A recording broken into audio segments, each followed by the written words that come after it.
đuôi chuồng cắt thín lấy rin lụa dầu tu khan liêm pui tua rin min liêm sân lệ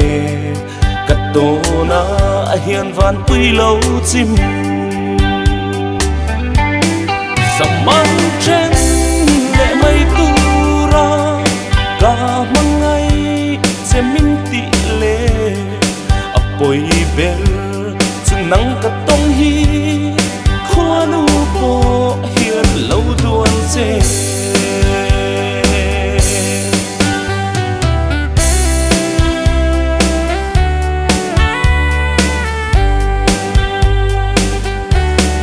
ang kanem dòng cắt ta nó không nghe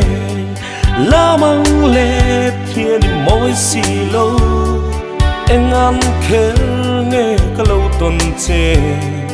tu thân na hiền cả thăng xuống nghe dầm mang trên lệ mây tu ra cả mang ngay che min tị lệ ấp bồi bể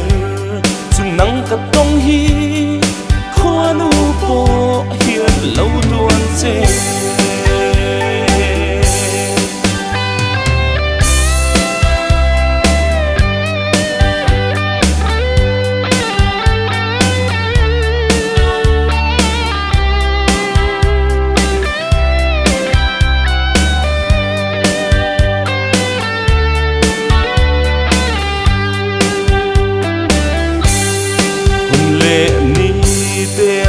liêm dê la cắt tan khua ruột cắt tông về ta nắng lệ cây căn car rào ta hiện cho liền cắt ta đi vui ta dòng mang trên lệ mây tu ra cả mang ngay che min tị lệ ấp bồi bể chừng nắng cắt tông hi